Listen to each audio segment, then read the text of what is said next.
Of course, I always talk trend following, but there are other strategies. For example, fundamental analysis. Fundamental analysis is Bloomberg, CNBC, Jim Cramer, whatever guru has whatever opinion based on some piece of data and then predicts what will happen at any point in time. This is fundamental analysis. And if you are inexperienced, if you're young, even if you're old, it seems perfectly logical. If I gather all this information, I can do something with it. I can analyze it. And I've heard in the back of my mind that Warren Buffett does this too. So if Warren Buffett does it, why not me? Well, first off, let's put Warren Buffett off to the side. He's one of the best investors ever. You're not him. I'm not him. Nobody is him. Now, you can go down the rabbit hole and you can study Warren Buffett, but honestly, if you really want to trade like Warren Buffett, it's probably better just to give your money to Warren Buffett. But most people really aren't thinking about Warren Buffett. They're thinking about the fundamentals. What can they know? What edge can they get? How can they exploit something by knowing some piece of data that supposedly nobody else knows? Therefore, you buy cheap. This is the mentality. This is the thought process. I think it hits everybody. How can it not? This is the world we live in, nonstop. And you'll get people who use some data, make some bets, get rewarded, and then they're out there talking up their book, so to speak. They could just be regular people, some influencer, some podcaster. I took this piece of information and I made a bet and I made $1 million and therefore, listen to me. That's their message. Therefore, listen to me because I did this and this happened. But what they don't say is something else could have happened. It's not strategy. It's one-offs. How is that useful? Going back in time, I always thought the most interesting thing, and I've said it on this podcast for over a decade, the most interesting thing about trend following is to look at the professional traders who trade as trend following traders, whether they're low risk or high risk, trying to make a moderate amount of money or trying to make crazy FU money. You can see their performance. Very valuable information over the decades. Extremely useful because it tells you that what's happening today is just one day. And if you want to go through your life making a big bet, if you want to bet it all on one day, well, you can do that. And that's what the fundamental analysis world is all about. Here is my opinion about this data. Therefore, you should invest right away. They might help you get in, but they're not there to help you get out. But this kind of thinking that I'm describing today, this analysis, most people don't care if they're long, if it's a bull market, and they're making money. They only care if the long-only strategy craters. Then, all of a sudden, they wake up and they come to Jesus quite fast. But today, I want to spend a few minutes to describe some of the reasons why fundamental analysis can be very problematic. First, lagging information. Fundamental data, earnings reports, economic indicators, it's often released after the fact. By the time traders act on it, markets may have already priced in the information, reducing the edge. So you're not sitting there listening to the hot tip, beating the best investors in the world to the punch. It's not happening. Even though I say this right now, kind of concretely, logically, again, people don't care if they're long only and the market's going up. They only wake up when you know what happens. Number two, subjective interpretation. PE ratios, revenue growth.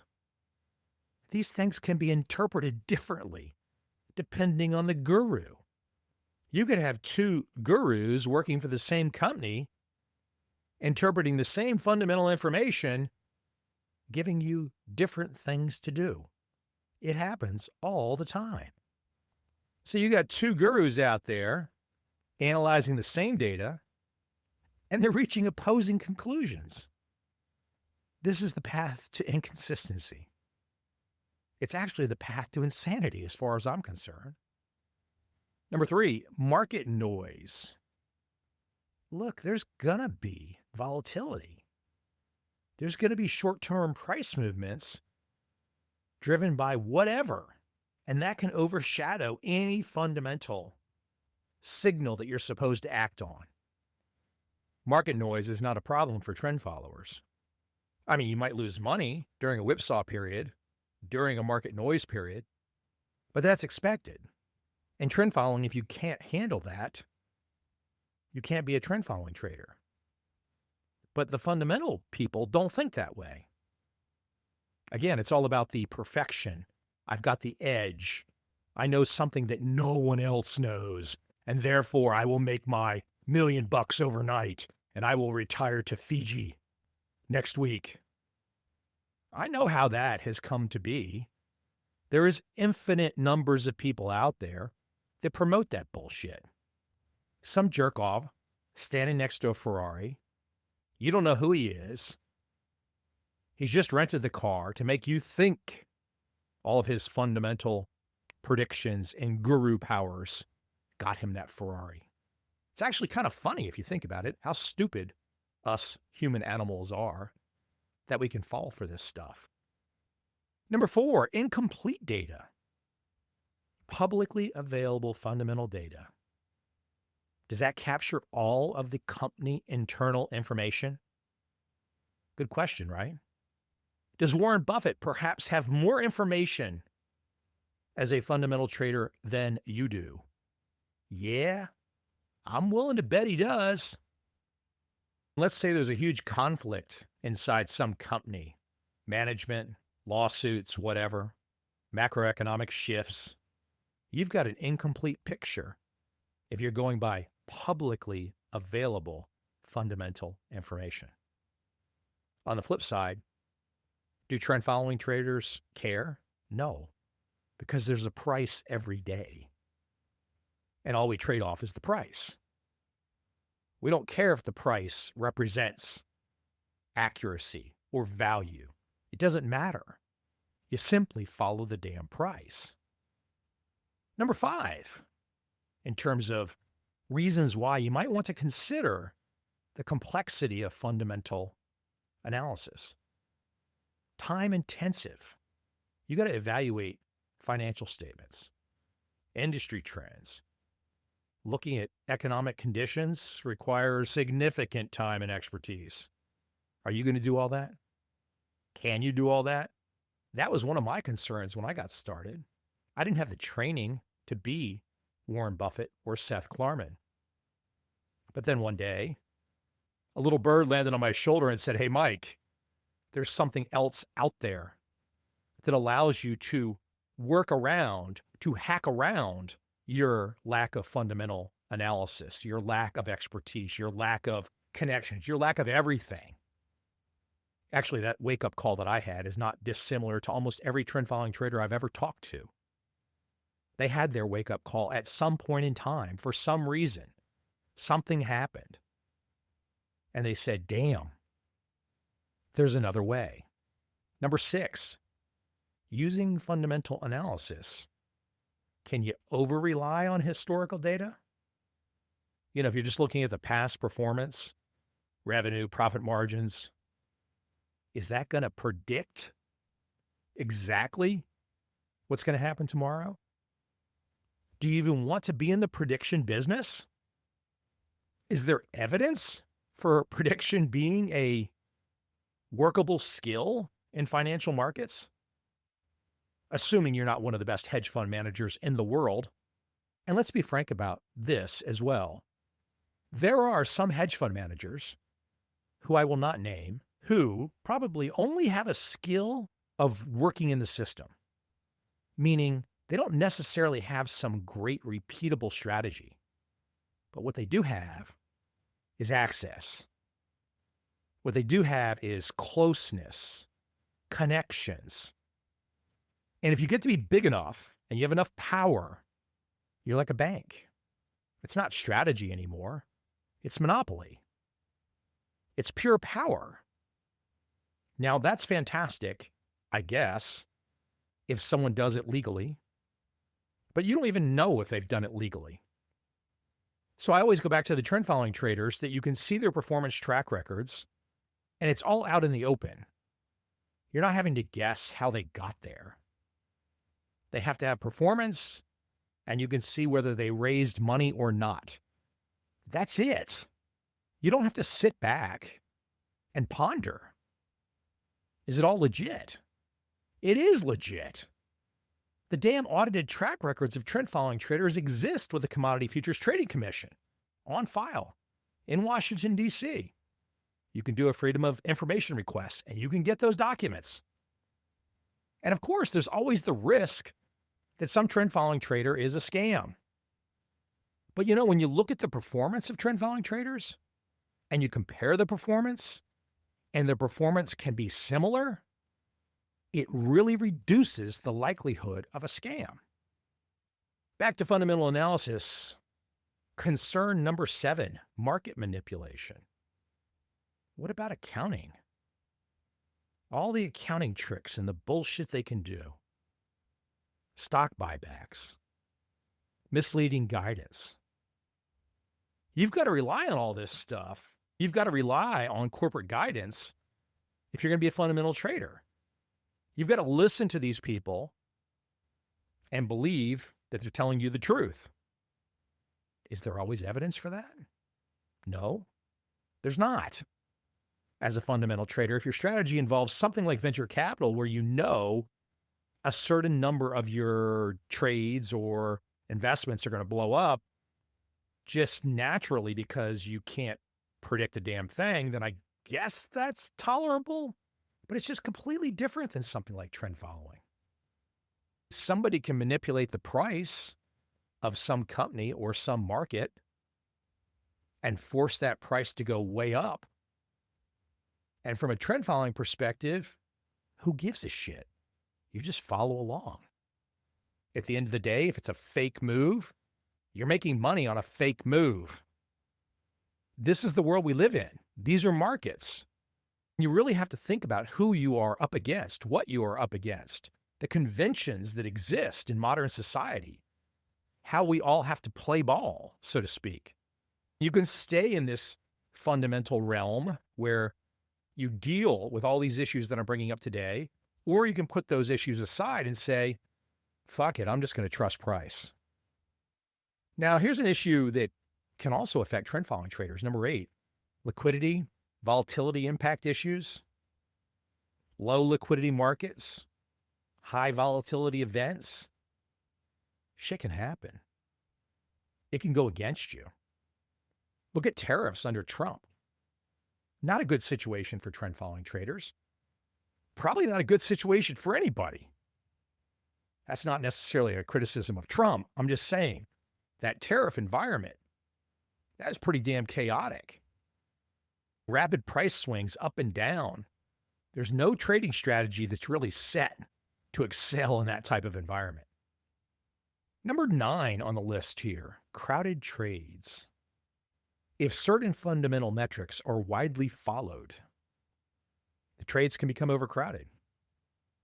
Reduces profitability if you're a fundamental trader. Too many people chasing the same opportunity. Now, from a trend following perspective, you don't think that way because you don't care. You don't know. You're not trying to figure out value. If some market is taking off and the fundamental trader thinks too many people are on board, the trend following trader is just like, well, I know I'm not going to capture all the move. I know I'm going to have to exit at some point in time. And I'm just trying to get a chunk of it. I'm trying to get a piece of the trend. Very different mindsets. Fundamental analysis requires you to trust a lot of people. And I'm not going to say, because there are people that were just regular Joes who probably put $5 in with Warren Buffett in 1950 and made $1 billion, figuratively. I'm sure it happened. But what good is that for you and me? Playing the lottery is not what we're supposed to be doing here. We're supposed to be rational. We're supposed to be logical. We're supposed to have a plan, to focus on a system, and not just look at the outcome, not just look at the lottery winners out there who are saying, do it like us. We won the lottery. No, that's not the objective. That's not what we want to do. Number 10 on my list of issues with fundamental analysis, often a mismatch with your trading horizon. Now, generally speaking, fundamental analysis will be better, again, if you're looking at it from a Warren Buffett perspective, it's going to be better over the long term. But let's be honest. Most people are pretty close to day traders. And there is absolutely no way, if you're attempting to use fundamentals, and let's use the Trump tariffs as an example. Imagine trying to use fundamental analysis to trade the markets in the middle of the up and down of all of the tariff announcements. And who are you really up against anyways? You were up against professional short-term traders with billions under management who might have had access to Trump information ahead of time and were pushing and pulling the markets while you were just sitting there listening to CNBC, Bloomberg, Kramer, whatever. Not a snowball's chance in hell to get anything except a major kick in the balls. This is life. There's all kinds of strategies out there. And you don't necessarily have to only be a trend-following trader homer 100% of your money. You don't have to be 100% into Warren Buffett. Same with trend following. You could be 100%. And many, many examples of people who have done this and have excelled.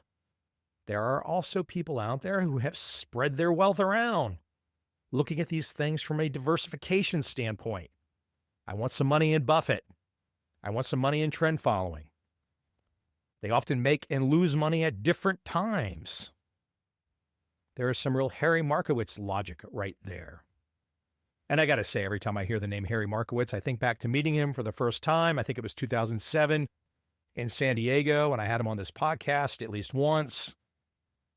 And he is no longer with us, but the father of modern finance. Take a few minutes to study what you can learn from the Nobel winner, Harry Markowitz. A really fun, interesting guy that I feel exceptionally lucky to have met. And you can hear it on this podcast, at least I hope you can hear it. But his first appearance on this podcast, I remember he answered the phone, and he was probably like 90 at that time. And he answered the phone something like this. This is Harry Markowitz. And he kind of sounded like a teenager. What a great way to be. In this unusual life that I live, I feel fortunate to have met some of these pioneers and fortunate to turn around and share back some of their wisdom with you today, just as I have done on getting you to think about fundamental analysis. And even that, I don't even know how many people use the term fundamental analysis. Who the hell knows what people call it? We all get caught up in these terms. But sometimes they're not really relevant other than trying to talk with people and try to share a perspective to give people a feeling of, are we talking about the same thing?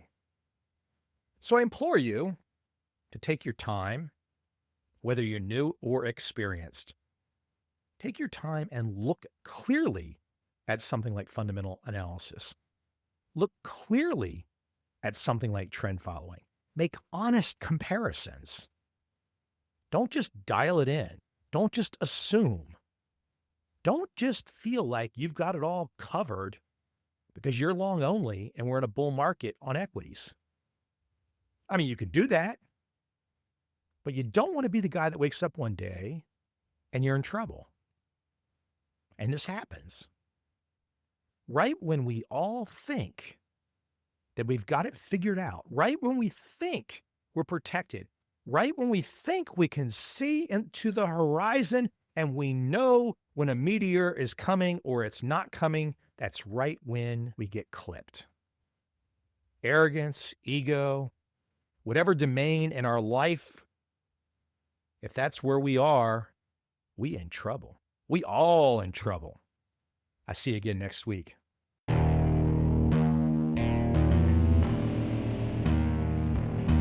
I see a time when those awake will understand how to make money in up, down, and surprise markets. Whether new trader or experienced, college student or financial advisor, protecting against a crash or just trying to make a lot of money, trend following offers everyone an answer in uncertain times. To get started immediately, send me an email, michael@covel.com. I will send you the right trend following steps to take along with my free video.